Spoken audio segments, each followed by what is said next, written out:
But what I really want to do is tell you about Terrance Evans.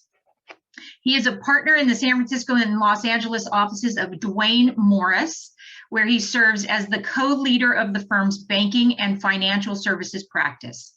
He is also the co-chair of their Diversity and Inclusion Committee. His practice focuses on representing clients in federal and state trial and appellate courts across the United States, including the U.S. Supreme Court. Mr. Evans also regularly counsels clients regarding racial justice and diversity and inclusion issues. He's led dozens of diversity trainings for judges, lawyers, law students, and members of the community around the United States. Mr. Evans is president of the Charles Houston Bar.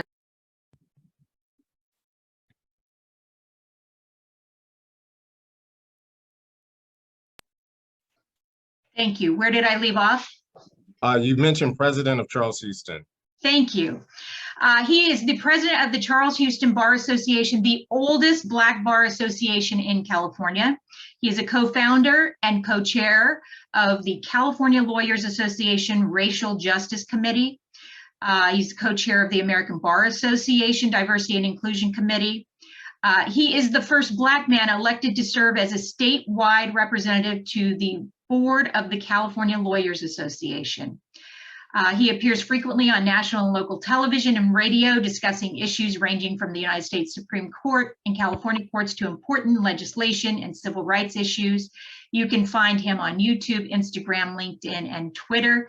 I have had the pleasure of listening to him speak before, and I'm back for a second round because he is so captivating, so inspiring. And so with that, I give you Terrance Evans. Thank you so much for that amazing introduction, and thank you everyone for joining us for this important discussion. I appreciate it, and I am excited because I've had the opportunity to give similar presentations to other audiences, but I learned a lot in putting this particular presentation together, and I'm excited to share that with you. I'm going to share my screen just so that we can all look at some of the material that we're going to be discussing today. And I just want to make sure before I jump in here, can folks see the screen okay? Okay, perfect. So I've given more than 100 iterations of this presentation to different groups. They've included law schools, colleges, universities. I've spoken with different courts, federal courts. As a matter of fact, tomorrow I'm going to be giving a version of this presentation to the justices of the California Supreme Court and the Courts of Appeal at the Judicial Council's conference that they're having tomorrow. This map shows a progression that I started to track of bans that have been enacted and introduced throughout the United States and various states to limit access to information similar to what I'll be providing today. And I'd also like to point out that in some of these jurisdictions, as we look at the various maps that I'm going to show you, the conversation that we're having today has been criminalized. So in Kentucky, for example, it is a crime for a teacher to share the information that I'll be sharing with you to any student in grades kindergarten through 12th grade. In many states, teachers can be fired, professors at state universities can be fired. It's pretty chilling to hear the restrictions that are being enacted. But back in May of 2021, we had about 14 states that had banned the kind of discussion that we're going to be having today. I'd also like to point out that in none of these schools were they engaging in critical race theory. We're going to have a discussion like that today. These schools are banning the discussion of history and the contributions of people from underrepresented groups. As of June of 2021, we were up to 21 states that had either banned or introduced legislation banning the kinds of discussions that we're having today. In October 2022 or 2021, I was hosting my 9th annual citywide diversity program. I'm going to be doing my 10th annual on October the 13th, but we're up to 28 states. And today, we're up to about 35 states that have either banned or enacted bans that limit the kind of discussion that we're having today. So by the end of this presentation, I want you to tell me if you think I should be arrested or fired or face some other kind of punishment for sharing this basic history. I think it's important when we talk about voting rights that we understand the historical context. So We're going to briefly look at some of the history that got us to this point. I think it's also important to point out that before anyone else made it to what we now call the United States of America, Native Americans were here. And they were here for approximately 40,000 years. And there were different tribes and there were different phases, but they were here for a very long time. This next map shows you what we currently call the United States of America may have looked like when Native Americans were in control of this part of North America. And as you can see, there were different tribes that covered what we call the United States from coast to coast. And these were tribes that had their own languages and their own cultures. It's estimated that there was anywhere from 140 to 160. They had different languages. Sometimes I think Native Americans get unfairly lumped together as one people, but they were diverse people with diverse cultures. And of course, we understand the story that after the settlers arrived from Europe, there was interaction with the Native Americans. The Native Americans lost, and there was further development and colonization of the United States.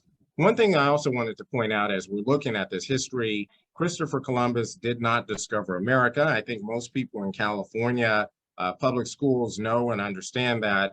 It's still being taught in much of the rest of the country that he did. He actually never made landfall in what we call the continental United States.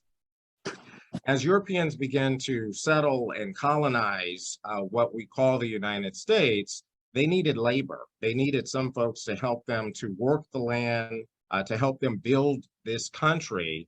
And so they looked to Africa. There had been some effort to use Native Americans, but many of them were very sensitive to the diseases that came from Europe, and that didn't work out as well. So it was actually King Charles of Spain, who's depicted in this drawing here, who issued a license that authorized the enslavement and the transport of slaves from Africa to help settle the United States. Some historians, they refer to 1619 as being the beginning of slavery in the United States. It was actually 1539. That's when we can trace the very first slave ship. It's possible it could have been sooner, but we can trace it back to at least 1539.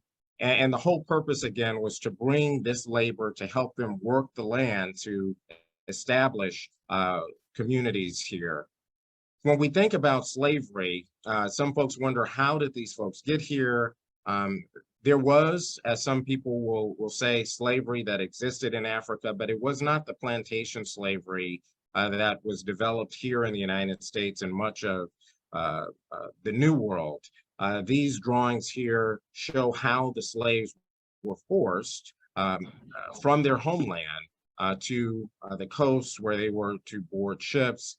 And this kind of shows what the conditions looked like on some of these slave ships. This diagram here gives you a better idea of how the slaves were transported from Africa to North America. And you can actually see it a little bit in more detail in this next drawing here. They were basically tied together, hundreds of them, and unfortunately living in very difficult conditions, oftentimes living in their own waste, not always having adequate food. If slaves got sick during the voyage, they were just thrown overboard. They were treated as property. And so again, the whole purpose of this was to have the labor that was necessary to work the land to develop this country. So when we think about who built America, America was built on the free labor of Black folks who were brought from Africa. When they arrived here in the United States, they were treated as property. And this is an example of one of the advertisements, just like you will see advertisements for a car or advertisements for a yard sale. The Black folks who were transported here from Africa were treated as property, and they would have sales. They would have advertisements so that people would know where to come and purchase a slave.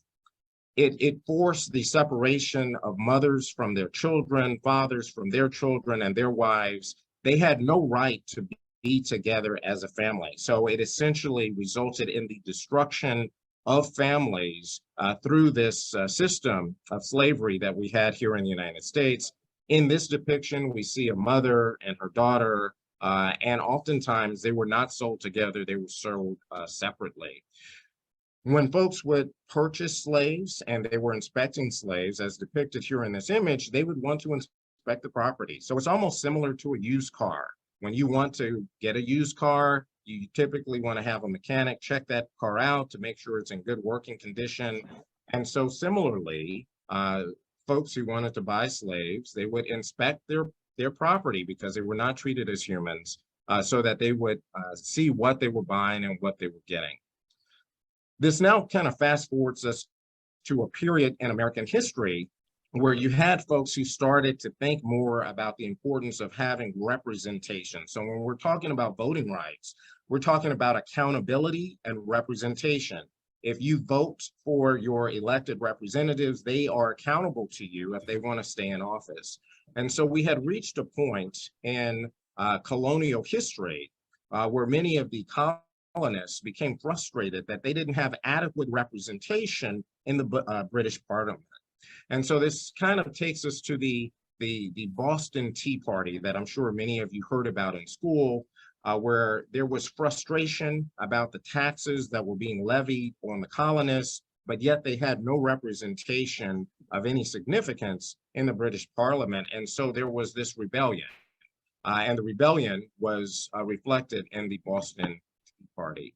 This also led us into the American Revolution, where you had colonists here that were essentially the subjects of Britain, and we're kind of thinking back to the recent passing of Queen Elizabeth. Well, the American colonies were subjects of the British monarchy, of the British government, and there was this frustration that they didn't have adequate representation, and so we had the American Revolution.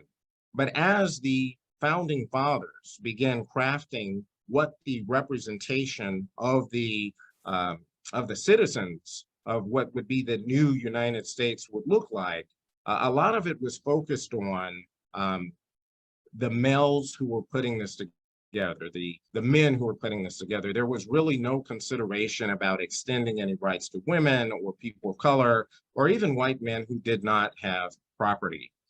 So when we think about the Declaration of Independence and its significance, and we celebrate the 4th of July and the birth of our country, it's important to understand the context of how we got here. After the Declaration of Independence was adopted, white men with property had the right to vote. But if you were Black, if you were Asian, if you were Hispanic, if you were Native American, if you were of mixed race, if you were a white person who had no property, if you were a woman of any race, if you were Catholic, if you were a Jew, if you were Quaker, if you were Muslim, you could not vote. This was something that was limited to folks who were Protestant white men who had property.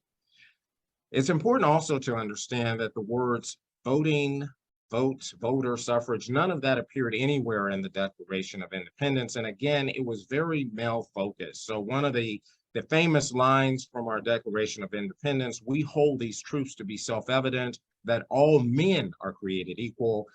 I think in today's society, we would think about rephrasing that to all people are created equally. And also, it goes on to say that to secure these rights, governments are instituted among men. So no contemplation about women in power. It was a very male-focused approach to government. The United States Constitution, of course, adopted in 1788, and in its original form, it gave the power to the states to determine what the standards for voting would be.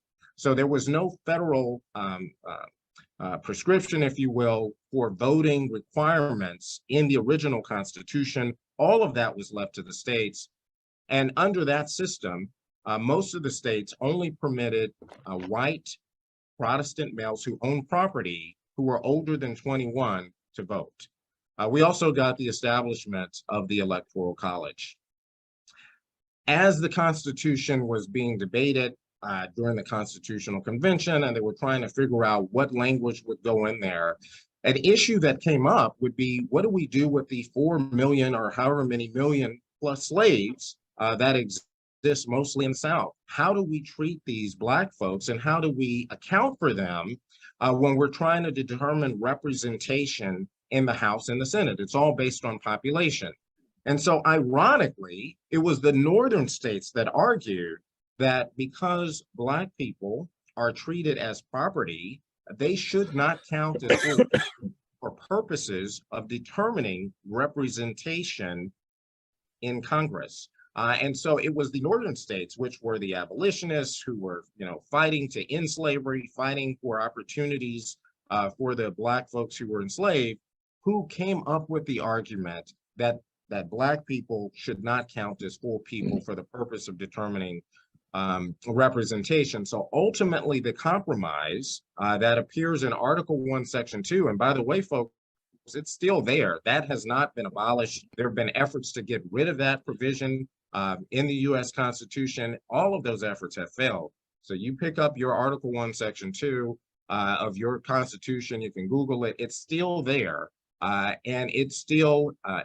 suggests that folks who are enslaved, these were the Black folks who were working the plantations, they count as 3/5 of a person for the purpose of determining representation in the Congress. And as we'll get a little bit further into discussion, you'll understand that it is the 13th Amendment that ended slavery, that allowed for Black people to count as one whole individual for the purpose of representation in Congress. There have been some recent discussions, Kanye West among them, saying that we should abolish the 13th Amendment. Well, guess what? If we abolish the 13th Amendment, the default is going to be Article 1, Section 2 of the Constitution, which means that technically Black people would be 3/5 of a person for determining representation.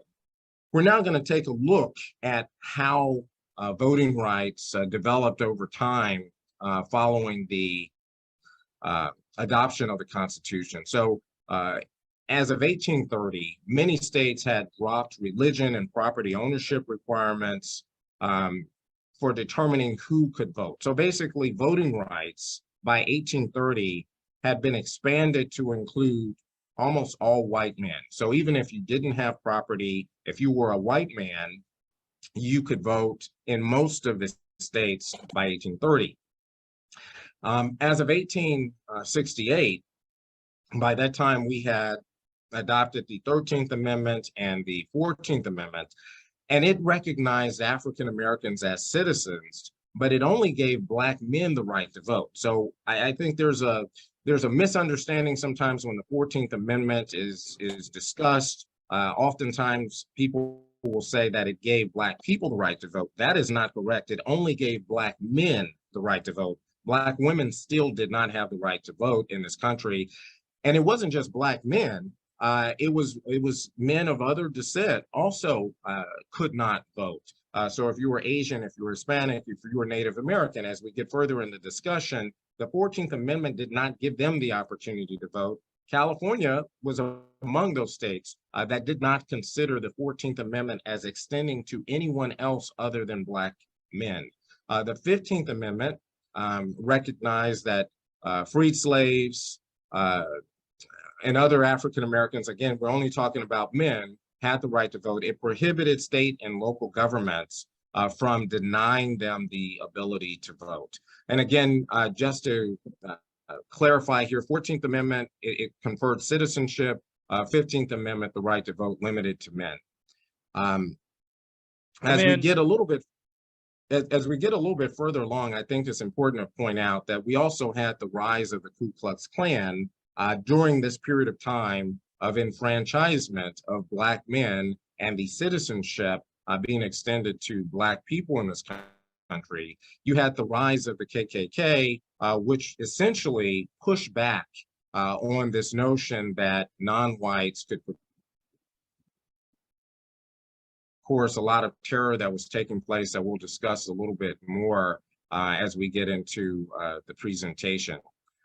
There was, of course, the suffrage movement that was taking place along the same time that we had the fight for citizenship and civil rights for Black people. And the suffrage movement was largely focused on extending the right to vote to white women.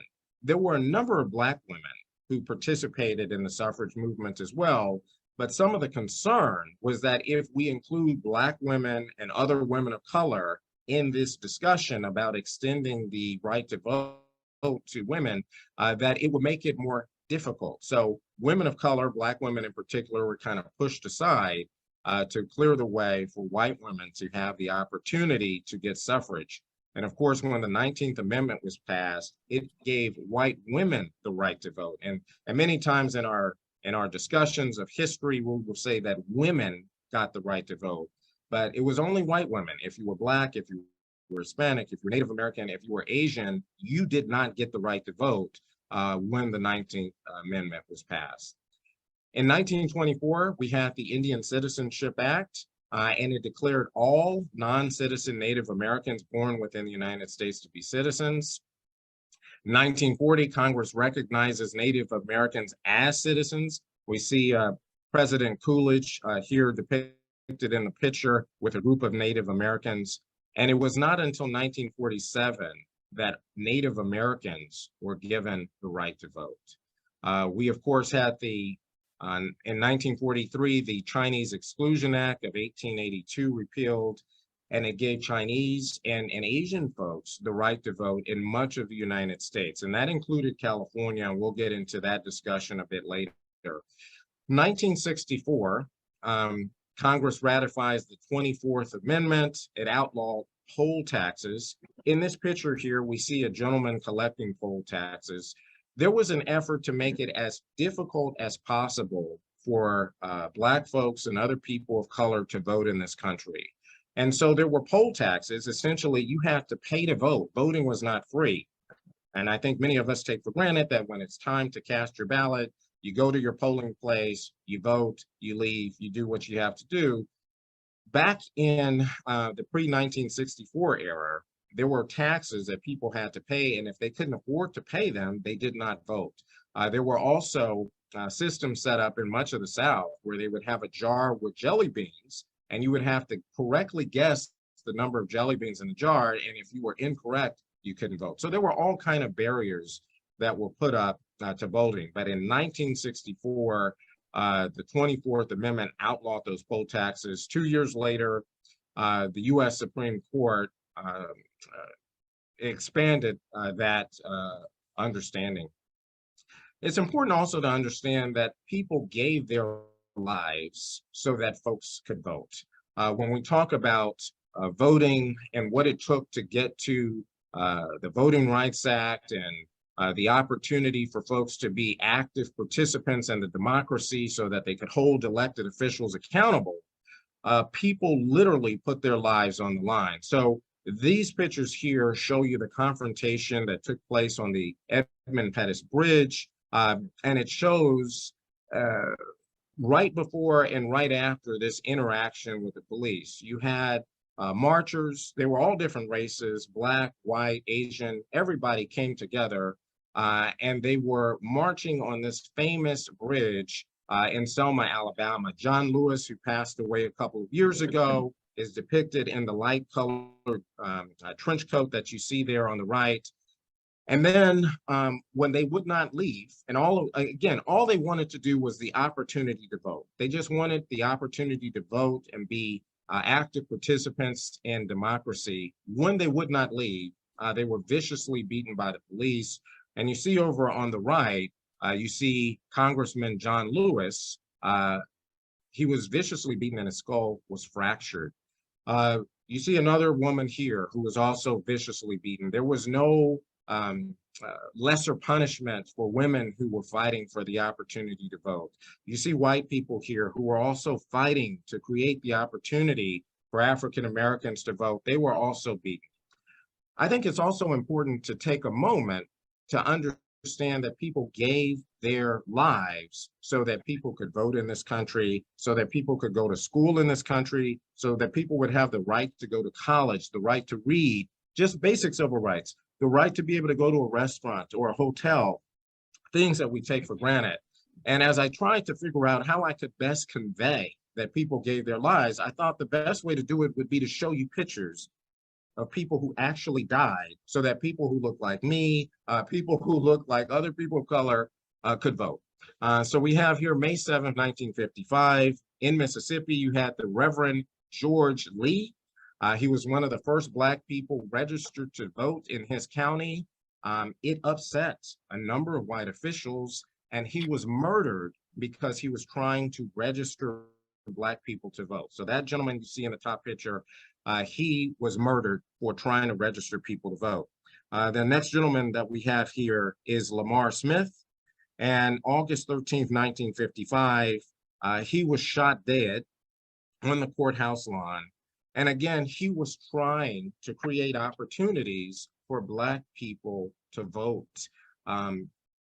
We have Emmett Till, and this is not directly connected to voting, but it happened around the same time where you had this 14-year-old boy who was brutally beaten. His skull was crushed because he was accused to have whistled at a young white girl. That young white girl grew up, became a woman, and admitted that she lied about him whistling at her. But even if he had whistled at her, you just think about the brutality of having your skull smashed in.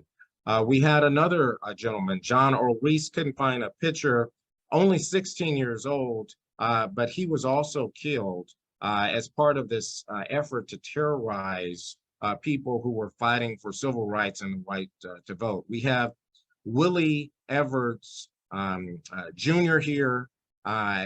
He was believed to have been dating a white woman, so he was murdered. He was brutally murdered. You had this other gentleman here. His name was Mark Parker. He hadn't done anything wrong, but he was accused of raping a white woman. He actually was trying to get people to register to vote. He was brutally murdered. And it's also important to keep in context here that this was during a period of time, and we'll get further into this discussion, where people of color, Black people, could not testify against white people, couldn't be witnesses against anyone. There was no prosecution, so people could make up anything about you, and that could be justified for killing you. This was a gentleman here. His name is Herbert Lee. He was registering Black people to vote. It made people very upset. They didn't like the idea that Black people were being registered. They didn't want Black people to vote, so they murdered him. You had this gentleman that we see here, Corporal Roman Ducksworth Jr. He was actually a military officer. He was on leave to visit his sick wife. He was on a bus.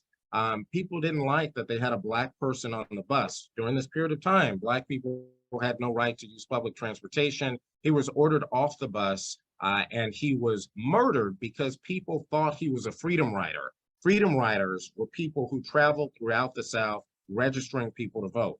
He wasn't doing that. He was a military guy who just wanted to go see his sick wife, and he was murdered because people thought he was registering people to vote.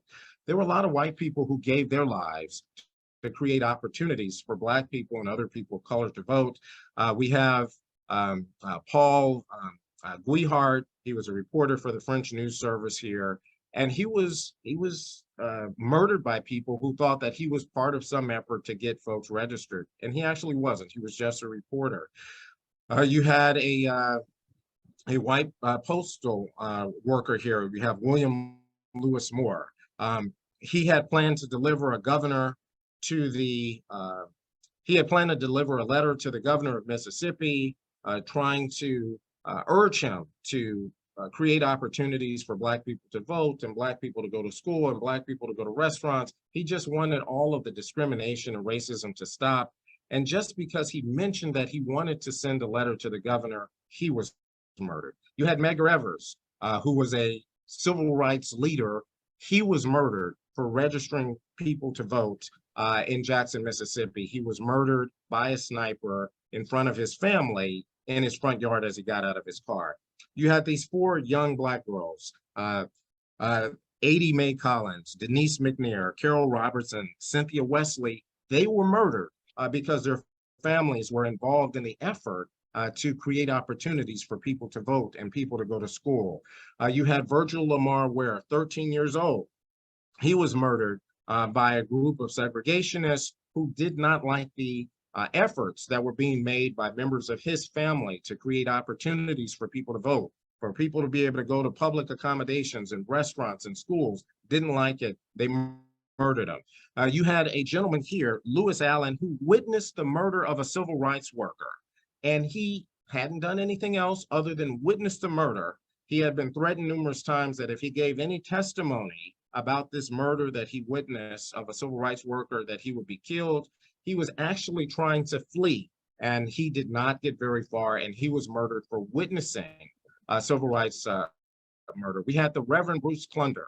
He was among civil rights workers. He was trying to help with efforts for voting and desegregating public schools. He was murdered for being part of this effort to create opportunities to vote. You had these young men who are depicted here. They were part of this effort to help African Americans fight against oppression and discrimination. They were murdered. You had these three young men, two white men and a black man, in Philadelphia, Mississippi. They were registering people to vote throughout the South. They were trying to create opportunities so that everyone could have their voice heard. All three of them were murdered. They were shot in the head, brutally beaten for trying to help people to vote. You had here the Lieutenant Colonel Lamel Penn of Washington, D.C. He was an educator.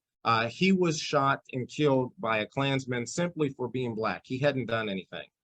Going back to the Edmund Pettus Bridge, we were talking about how Congressman Lewis was brutally beaten simply for trying to create opportunities for people to vote.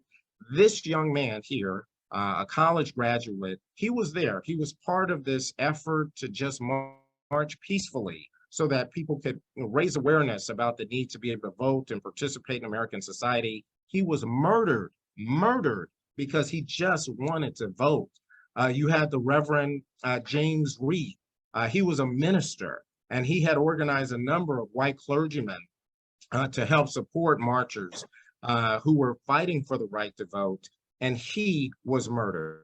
You had this young woman here, Viola Gregg Liuzzo. She was just a housewife, and she was trying to help marchers get from Selma to Montgomery. All she was doing was trying to help transport people who were fighting for the right to vote. This young woman that we see here was murdered for trying to help people fight for the right to vote. You had this young man here who was a police officer, and he was just part of the police force. They were giving opportunities to Black folks to join the police force after demands from civil rights workers, and he was murdered because people assumed that he must have had something to do with fighting for the right to vote.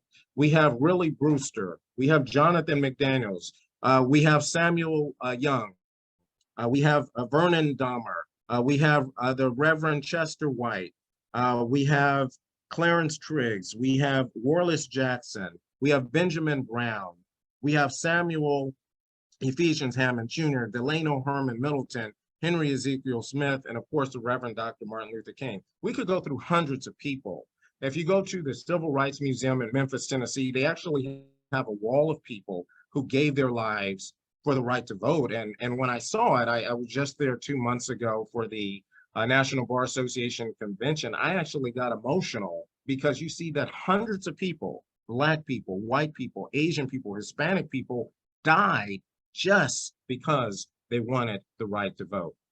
After all of that, we have the Civil Rights Act that gets passed of 1964 and the Voting Rights Act of 1965 that passes, that bans literacy tests and removes many obstacles to the right to vote.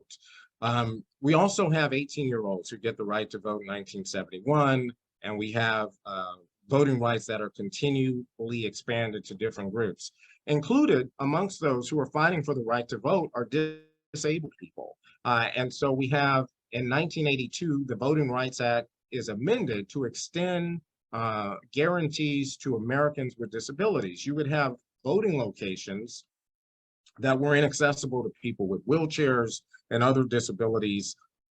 This expansion in 1982 was designed to address that issue. In 1990, Congress officially passed the Americans with Disabilities Act, and there were continued efforts to expand opportunities for people to vote. I'm going to move on to a couple of other things that I think are really important. The Voting Rights Act in June of 2013 was substantially rolled back by the US Supreme Court in a 5-4 vote. So you had states, and you can see them reflected here on this map, that historically had created barriers to voting and opportunities for people to vote in much of the South. And they had to get pre-clearance from the Department of Justice before enacting any type of law that could make it more difficult to vote. Well, in Shelby County versus Holder, the Supreme Court rolled back the pre-clearance requirement and basically said, you know what, we've made great progress. We don't see that there's a problem. We're past racism and all this. We're going to be fine. And I thought that there was a wonderful quote in RBG's dissent where she says, just because you're in the middle of a rainstorm, and I'm paraphrasing, you don't get rid of your umbrella. Immediately after the court got rid of the pre-clearance requirement, the states that you see reflected here enacted barriers similar to those that predated the Voting Rights Act to make it more challenging for folks to vote. If we fast forward to 2020, following the election of President Biden, there have been efforts by numerous states, and you see them reflected here on the chart, and I've included the links, to enact barriers that are reminiscent of the barriers that existed before the passage of the Civil Rights Act of 1965. Many of the same barriers to people with disabilities, people who are from underrepresented groups have been enacted. I want to get to a few other details, and then we'll come back to our voting rights discussion, just to create some additional context as people start thinking about these issues related to race. So modern day policing that we have today, it started in this country as slave patrols. So the very first police forces that we had in the United States, they were slave patrols that were put in place to capture slaves that escaped, return slaves to formerly enslaved people to their slave owners when they got to free territory. And I have in the written materials an example of the oath that a number of these officers took. They were also put in place to enforce Jim Crow laws, which included barriers to voting. So for example, there were laws in place after the end of slavery following Reconstruction that prohibited Black people from owning property or guns, prohibited Black people and actually all people of color from voting, and also had limitations on the types of work that folks could engage in. These are other laws that police enforce. And I think this is important too, because we're thinking about the interaction between law enforcement and people of color. These Black codes prohibited marriages between whites and freed Blacks, mandated segregation of cemeteries, schools, transportation, mandated segregation and requirements on people of 18 years old and above, made it illegal for Black people to read or write. So this was after slavery.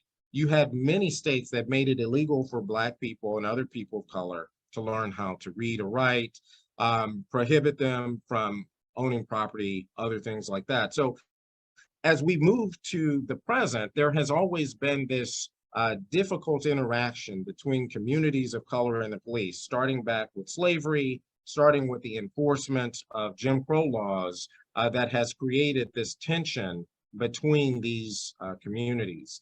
And a lot of that continued to the present. There are a couple of other things that I also wanted to get to, and I wanted to specifically talk about California. Because when we talk about voting restrictions, when we talk about limitations on the ability for people of color to participate fully in the government, we often think a lot about the South, but it's important to understand that California has its own racist past. And when California was founded, it was founded with this desire to keep people of color out. The very first governor of California was Peter H. Burnett. He was born and raised in Tennessee, and he made it his mission to keep African Americans out, to get out Native Americans, to keep out Asian and Hispanic folks. And he was responsible for a lot of the Jim Crow laws that were in effect in California. And as a matter of fact, there were more Jim Crow laws in California than in many other parts of the South. So in California, there were laws that barred non-whites from testifying in any case where a white person was a party. So when we talk about some of these Black people who found themselves in these uncomfortable situations with the law, they could not testify against whites. It didn't matter if it was an accident case, you couldn't testify. It didn't matter if you witnessed a murder, you couldn't testify. No one who was not white could testify. And we'll get into that a little bit more. Barred non-whites from serving on a jury, barred non-whites from voting. This happened in California, so this wasn't just a Southern problem. Barred non-whites from holding elective office. We think now that we've had many people of different backgrounds serving in different capacities, but that was illegal here in California for about 100 years. Barred non-whites from serving as judges, barred non-white attorneys from questioning white witnesses. And this is something that many people did not know or did not understand. But for about 100 years in California, if you look like me and you asked a white witness a question, whether it was in a courtroom or a deposition, they did not have to answer you. Barred non-whites from public schools, barred non-whites from buying and renting property. This kind of gets into the issue of redlining. People wonder, why do we have Black neighborhoods and Hispanic neighborhoods and Asian neighborhoods? It's because there were specific zones within cities that were designated for people of color and for white people. And that carries over to the day with, a lot of these communities still existing. We already talked about barred non-whites from being buried in certain cemeteries. This is another one that I think people don't fully appreciate. My parents grew up during the Jim Crow era, and they tell me the stories about being barred from restaurants, barred from hotels, barred from movie theaters, barred from swimming pools. If you were Black, you could not use public swimming pools in California. If you were Black, you could not use public beaches in California. These were limited to white people for about 100 years, barred non-whites from admission to bar associations. I also want to just highlight the hospital issue. If you were not white in California and you got sick, you were in an accident, you needed immediate medical attention, you could not go to any hospital. And this was true for much of the United States. You could only go to a hospital that treated people of color. You could not go anywhere. And if you couldn't get there in time, you would die. My mother and all of her siblings were born at home because they did not live near a hospital that treated Black people. Barred non-whites from admissions to bar associations. So you wonder why you have Black bar associations and Hispanic bar associations and Native American and all these other ethnic bar associations. I'm currently president of Charles Houston, a Black bar association. It's because that when these organizations were founded, people of color could not be part of the state bar or the American Bar Association. Barred non-whites from public transportation, barred non-whites from equal pay for equal work. When we talk about equal pay for equal work, we're often thinking about it in the context of women and women not earning what men earn for the same job. Well, the same was true for over 100 years, well over 100 years in California and much of the rest of the United States. And as a matter of fact, when the Civil Rights Act of 1964 was passed, in order to get the votes they needed to get it through Congress, big labor mandated that there would not be any equal pay for equal work or equal seniority for non-whites with whites. So even after the Civil Rights Act was passed, you still did not earn seniority at the same rate. So for example, if you have a Black person who works for 20 years on a job, they may get credit for 5 years for purposes of seniority, but the white person would get credit for all 20 years. So therefore, they would never be able to catch up. I want to cover two cases, really important cases in California history. The first is People versus Hall. And this was a case where you had a white man who was convicted of murdering an Asian man. There were numerous Asian witnesses who witnessed this murder.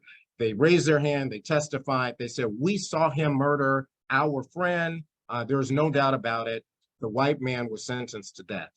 But his attorney appealed, went all the way to the California Supreme Court, and they appealed based on this statute that existed at the time. It was Section 394 of the California Civil Practice Act, and it provided no Indian or Negro shall be allowed to testify as a witness in any action where a white person is a party.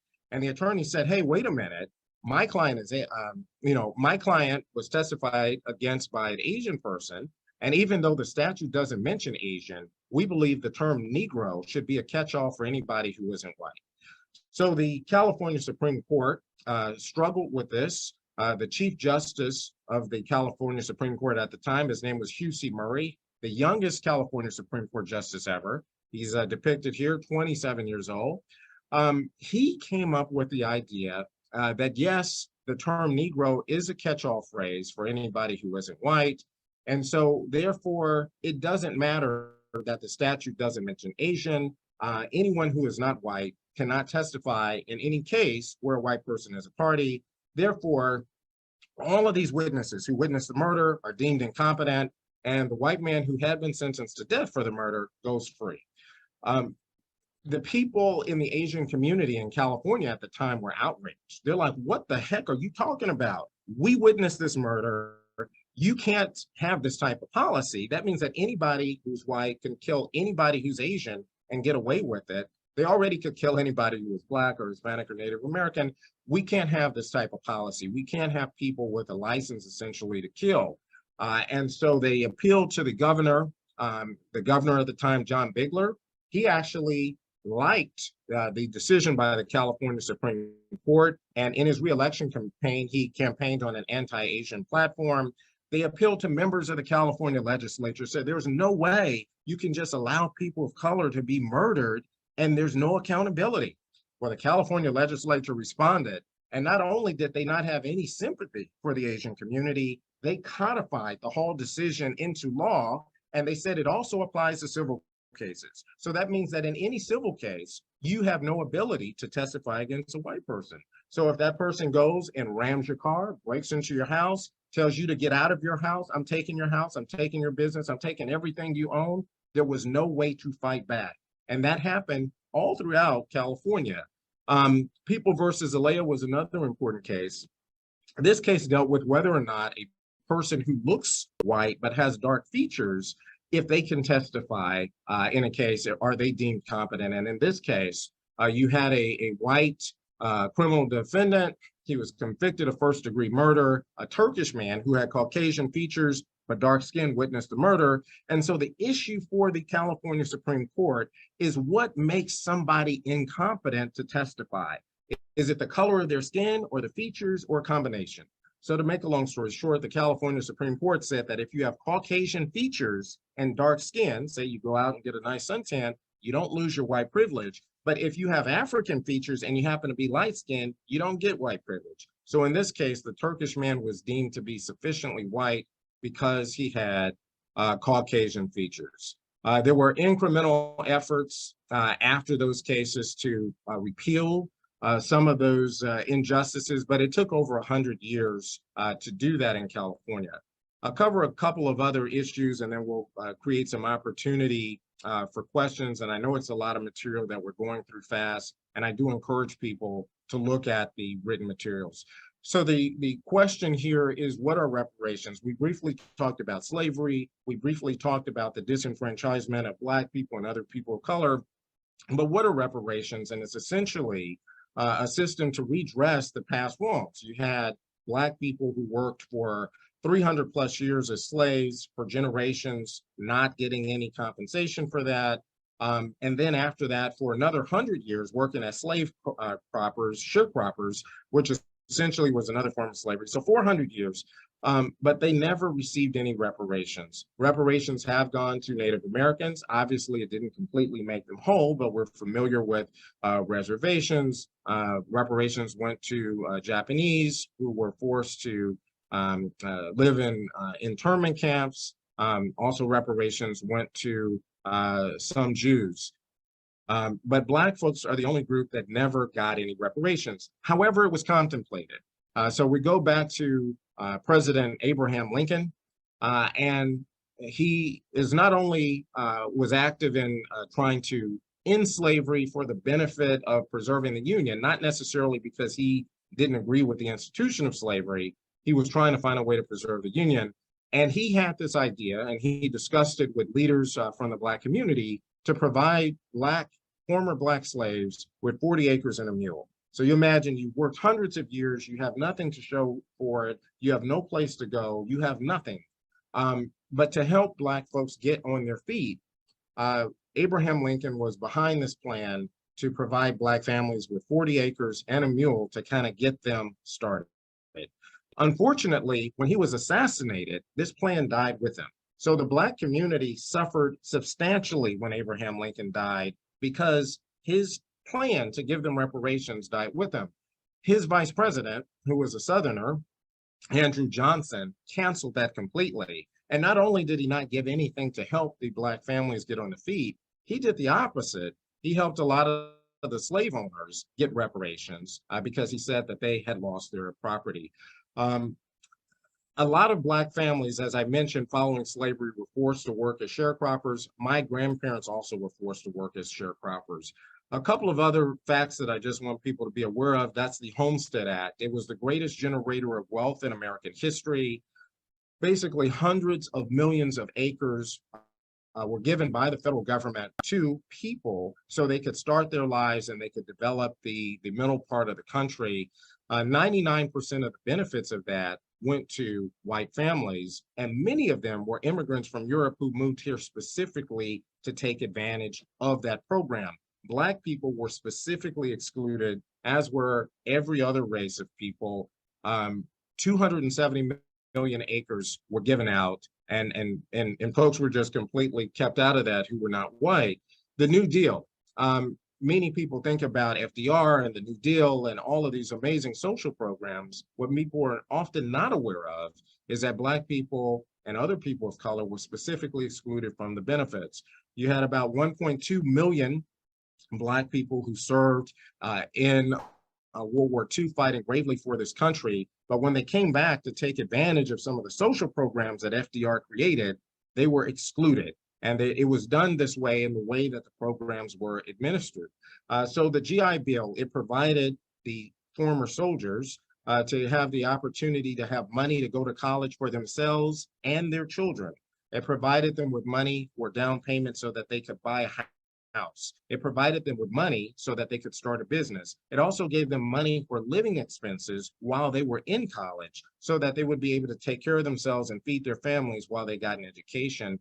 That was denied to the 1.2 million Black veterans. So you just imagine when we think about the disparities between Black people and white people, people of color and white people, just think about if those 1.2 million former soldiers who had given their lives on the line for this country in World War II, if all 1.2 million of them had been given money to go to college, if all 1.2 million of them have been given money so that their children could go to college, if all 1.2 million of them have been given money to buy a house or to start a business and money for living expenses while they studied in college, imagine how different their life experience might have been.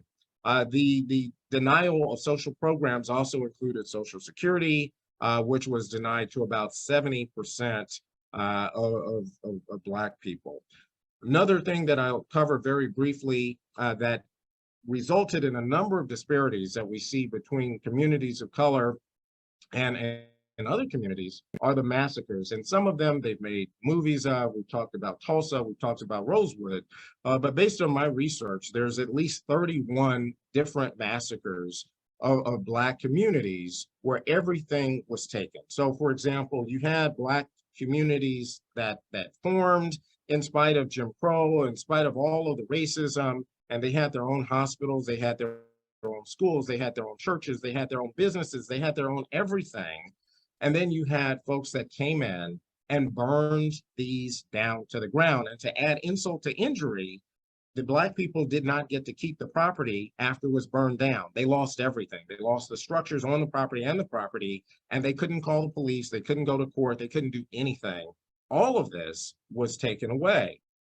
So you had Tulsa, you had Chicago, you had Springfield, you had East St. Louis, Vicksburg, Slocum, Colfax, Opelousas, Thibodaux, Memphis, Elaine, Clinton, Rosewood, St. Bernard Parish, New Orleans, Detroit, Washington, Wilmington, Atlanta, New York, Ufalufa, Camilla, OC. These were all entire Black communities, entire Black neighborhoods, and all of them were completely burned to the ground. And the Black people got nothing. So all of that generational wealth that could have been shared and passed down it was all taken from them. A quick thing about California, about 100 years before there was a Rosa Parks, there was a Charlotte L. Brown. She was involved in desegregating public transportation in San Francisco. I have that information in the written materials. I encourage you to see it. And then I'll just quickly hit on the Chavez ravine. And so I'm a Giants fan, even though I'm originally from LA. And people say, well, why are you a Giants fan? You're from LA. Well, my family has not been fans of the Dodgers for a long time, and it has nothing to do with athleticism. My forefathers had property that was in Chavez Ravine, which was mostly a Hispanic neighborhood. And to make a long story short, when they went to build Dodger Stadium, they needed a place to build it. So you had the owners of the Dodgers who partnered with the city officials, and they essentially said, hey, where can we use eminent domain to take property to build our stadium? They decided to go after the poorest neighborhood in Los Angeles, which was Chavez Ravine, and they offered people basically crumbs for homes that they owned. And many of the people said, there's no way in the world that I'm taking that. I am not taking that. I want fair market value. Of course, this was during a time where people of color could not sue white people or testify against white people. There were lawyers who went to try to come to the rescue and fight, but it didn't work. And so these people were dragged out of their house, and you see pictures here, people dragged out of their homes, forced out of their property. That's a picture of what Chavez Ravine looked like before, but literally carried by force out of their homes. This is a veteran of World War II. He had given his life. He had been shot multiple times, but kept fighting for this country. He refused to sell his house for pennies for the construction of Dodger Stadium. They bulldozed it. And he said, is this what I fought for? I put my life on the line for this amazing country, and this is how I'm treated. They bulldozed my house. He never got a penny for it. These are other homes that were completely demolished, and the people never got paid. They never got reparations, never. So my forefathers, who also had property in this area, they lost their homes for the construction of Dodger Stadium. And to this day, our family has never gotten a penny. So now we have beautiful Dodger Stadium, and that is the result. There's a lot of amazing information in here, and I want to make sure that folks have an opportunity to have questions, but we're just about done here. You know, this issue with systemic oppression and racism, it's not something that has been something that I could escape. Even though I'm a partner at a big law firm and I'm president of the Bar Association, I've had a number of experiences, and I'll tell them very, very quickly. I had a near-death experience in a coffee shop in Los Angeles while studying for a criminal law exam, minding my own business, my laptop, my books. 4 officers come into the coffee shop. Before I know it, I'm surrounded by 12 officers. At least 4 of them have guns pointed to my head. And they say, I fit the description of somebody who robbed a store. I said, hey, I'm just a law student minding my own business. And it was one of the most horrific moments of my life, because I knew that if I made any sudden movement, I would be dead, as have been many Black people who've had interactions with the police. It was just really traumatic. I had an experience at Sonoma County Superior Court where I was there to argue a dispositive motion in a high-profile case. The sheriff's deputy, as I went through security, said he didn't believe I was a real lawyer. He thought I was causing problems. I was detained because he didn't believe I was a real lawyer and ended up missing my oral argument. Thankfully, we still won on the pleadings. You know, and I've had numerous experiences with bias, as has any person of color, as has any Black person. And so your education doesn't insulate you. I get stopped regularly for driving a nice car because people can't believe that someone who looks like me can afford to drive a nice car.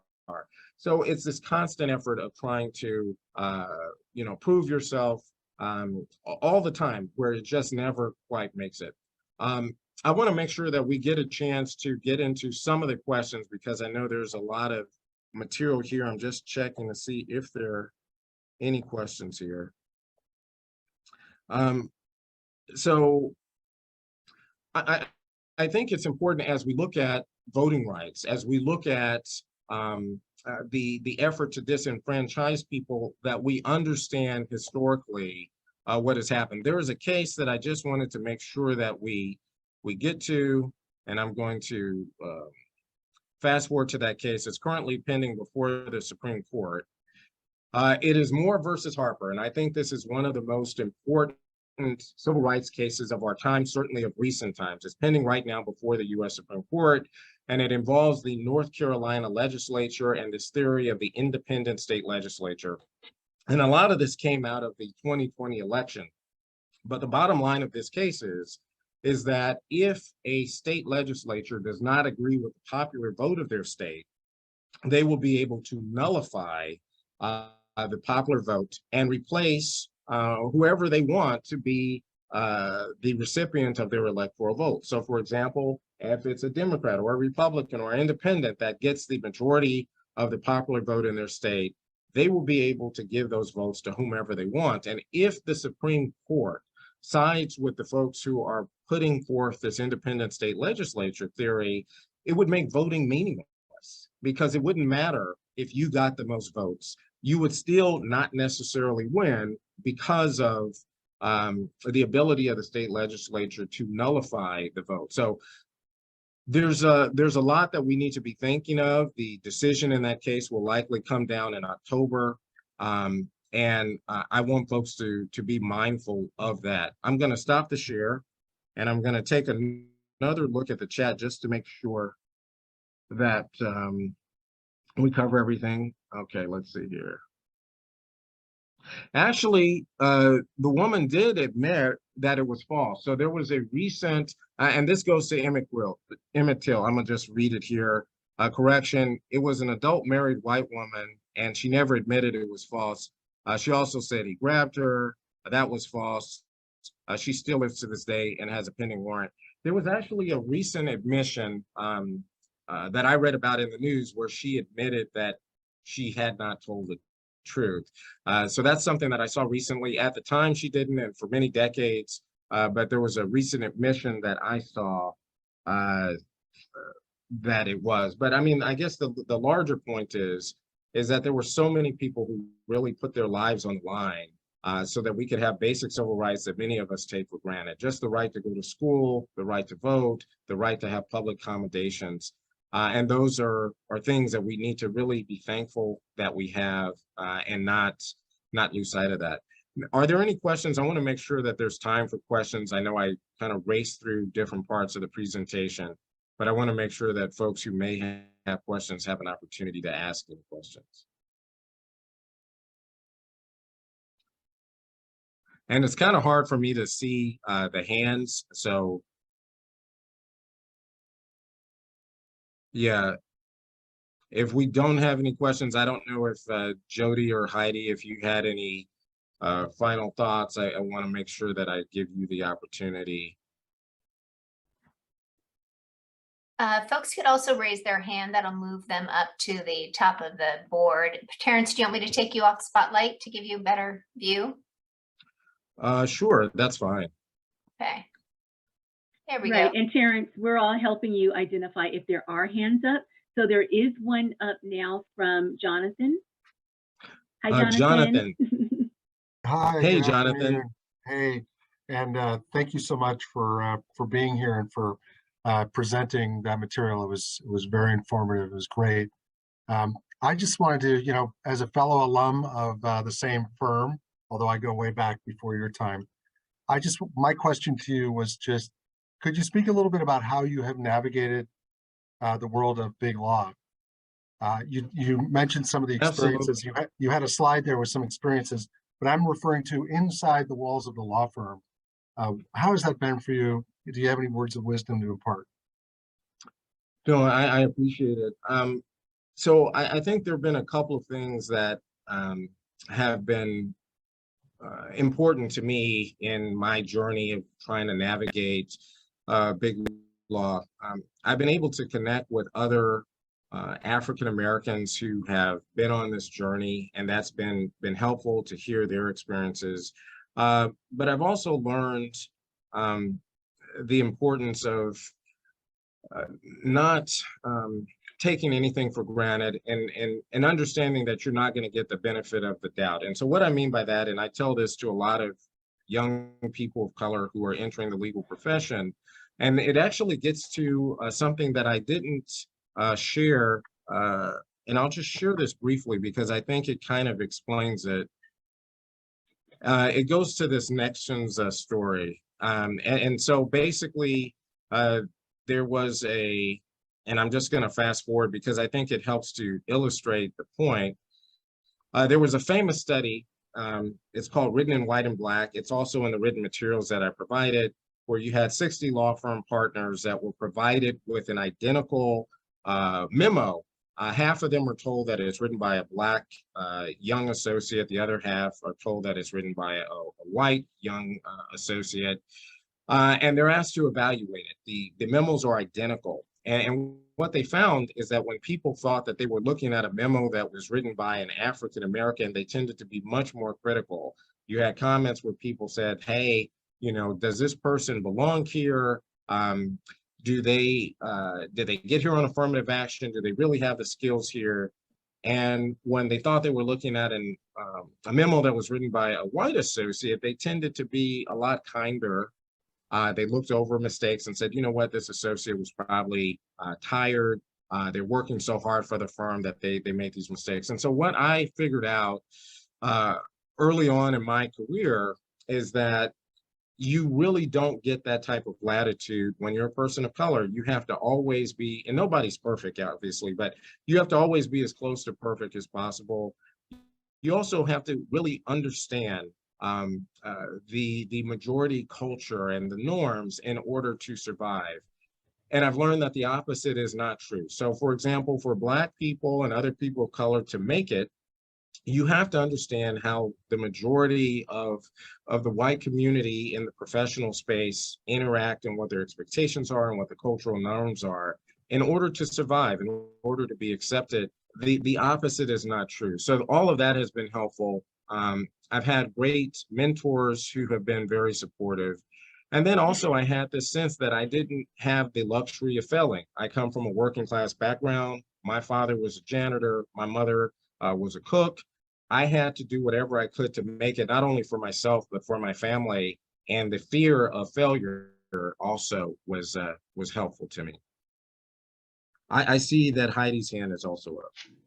I just want to say that I don't think you should be arrested for this presentation. I am very glad to have been part of it, to listen to what you did. The deep dive and the amount of work that you put into the research is amazing. It shows. I can't wait to look at the materials that are going to be provided more closely. But I did mention in the beginning that we're 41 days out from Election Day.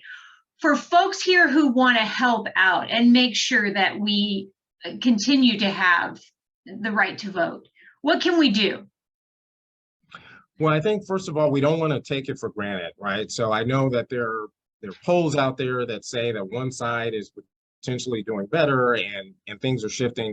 You don't want to take anything for granted. Every single vote matters. And to the extent that you feel comfortable in California that things are going the right way, I think it's important for us to reach out to some of those battleground states where they have all of these very restrictive laws that are going to make it that much more challenging to vote. So if it's important to you that we have a Senate that is reflective of the values that are important to all of us, I would say in Georgia and a number of these other places, we can volunteer our time. So I know that the Lawyers Committee for Civil Rights, they have phone banks where you can, from the comfort of your home in California, answer questions from voters about how to vote and what their rights are, and they give you a script and they give you all that information. I know Stacey Abrams also has an organization that she's created that you can volunteer from the comfort of your home. And I think all of that helps to the extent that you can financially make any contribution of any size to some of these candidates that are going to be essential to having control of the Senate or the House. Yeah, please consider that. And I think all of it matters. And also encourage anybody that you know who lives in those states to get involved and give their time and let them know that it's going to make a difference. Any other questions that we have?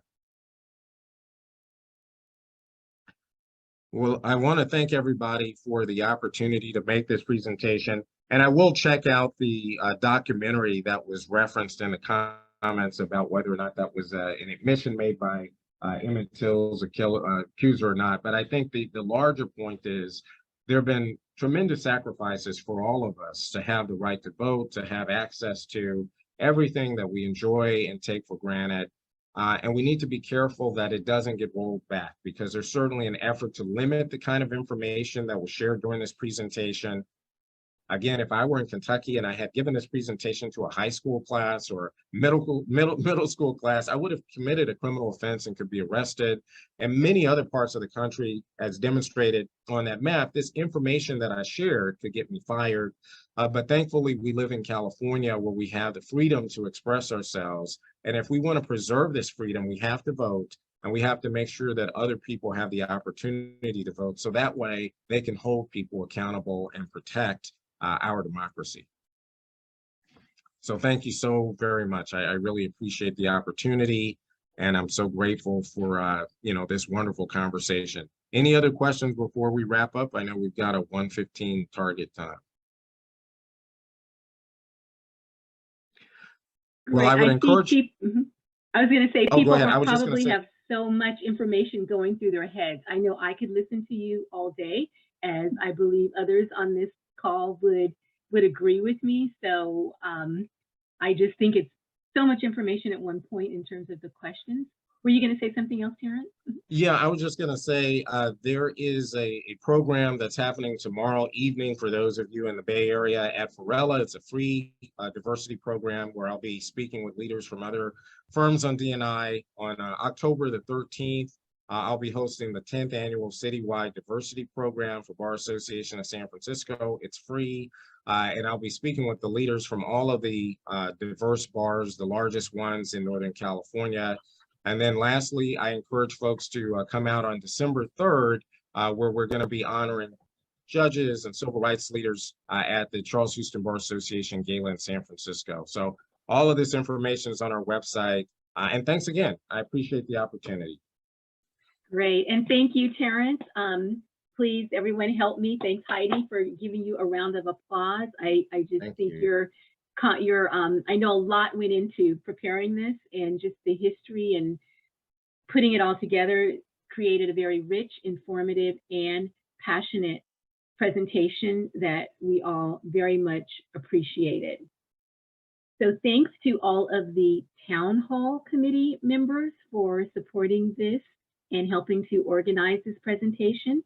I will put out a plug for anyone out there who would like to join the Contra Costa County DEI Town Hall Committee to please let us know, let me know, or let Jody know, or put it in the chat.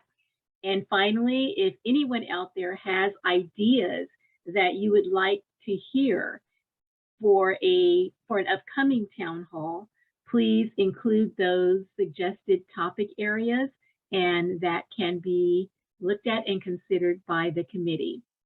So with that, I will let everybody get back to their day. We are ending right on time. And again, special thanks to Terrance. Much gratitude. Thank you. Thank you very much.